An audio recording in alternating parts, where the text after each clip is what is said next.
Selamat siang Pak, perkenalkan nama saya Liberta Marbun.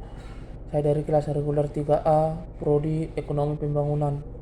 Pada video kali ini saya akan menjelaskan topik pada pertemuan keempat, yaitu tentang pasar tenaga kerja dan pertumbuhan ekonomi. Yang pertama, pasar tenaga kerja. Pasar tenaga kerja dapat diartikan sebagai sarana atau tempat antara penjual dan pembeli tenaga kerja, di mana yang dimaksud di sini penjual tenaga kerja adalah para pencari pekerja atau orang yang sedang membutuhkan pekerjaan, dan yang membeli tenaga kerja adalah lembaga atau perusahaan yang membutuhkan tenaga kerja itu. Di dalam pasar tenaga kerja, semua orang memiliki kesempatan kerja, di mana kesempatan kerja itu dapat diperoleh seseorang jika dia sudah berusia 16-60 tahun. Dan biasanya pasar tenaga kerja itu diatur oleh pemerintah negara. Pasar tenaga kerja sendiri dapat dikategorikan menjadi beberapa jenis, yaitu yang pertama, pasar tenaga kerja berdasarkan prioritas. Yang kedua, pasar tenaga kerja berdasarkan pendidikannya. Yang ketiga, pasar tenaga kerja dalam negeri dan luar negeri. Yang keempat, pasar tenaga kerja persaingan sempurna. Yang kelima, pasar tenaga kerja monopoli. Dan yang terakhir adalah pasar tenaga kerja monopsoni. Namun, tidak semua orang dapat memiliki pekerjaan walaupun dia sudah masuk dalam angkatan kerja yang sudah berumur 16-60 tahun. Dan hal ini akan membuat banyak pengangguran. Dan jika pengangguran sudah banyak dalam suatu negara, maka besar kemungkinan akan terjadi inflasi. Dan kedua hal ini akan mempengaruhi pertumbuhan ekonomi di suatu negara. Yang kedua adalah pertumbuhan ekonomi.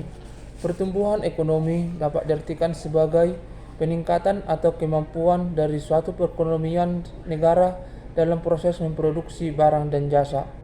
Pertumbuhan ekonomi dapat dibagi menjadi dua bagian. Yang pertama, pertumbuhan ekonomi regional dan pertumbuhan ekonomi nasional.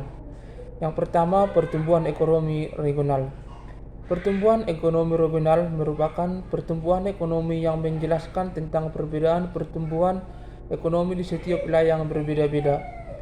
Pertumbuhan ekonomi di setiap wilayah yang berbeda-beda disebabkan oleh faktor-faktor tertentu seperti keuntungan wilayah, kepadatan penduduk, dan juga migrasi. Pertumbuhan ekonomi secara regional dapat dibagi menjadi dua jenis. Yang pertama adalah Gross Domestic Regional Product atau GDP, yang merupakan seseorang atau siapapun yang menghasilkan atau memproduksi barang dan jasa di suatu wilayah atau negara tertentu, maka harus memberikan pajak kepada negara tersebut. Dan yang kedua adalah Gross National Regional Product, yang diartikan sebagai seseorang yang memproduksi atau menghasilkan barang dan jasa di luar negara sendiri atau di negara tertentu, maka dia harus membayar pajak kepada negara asalnya. Jenis pertumbuhan kedua adalah pertumbuhan ekonomi nasional. Pertumbuhan ekonomi nasional dapat diartikan sebagai proses kenaikan kapasitas produksi suatu perekonomian dengan diikuti kenaikan pendapatan nasional. Besarnya pertumbuhan ekonomi nasional dapat ditunjang dari berbagai hal seperti sumber daya alam, sumber daya manusia, modal, teknologi, hukum, dan kebijakan pemerintah.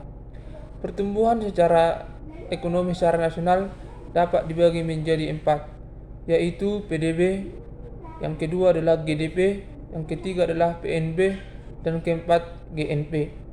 Demikianlah yang dapat saya sampaikan pada video kali ini. Jika ada tutur kata yang salah, saya minta maaf Pak, dan saya ucapkan terima kasih.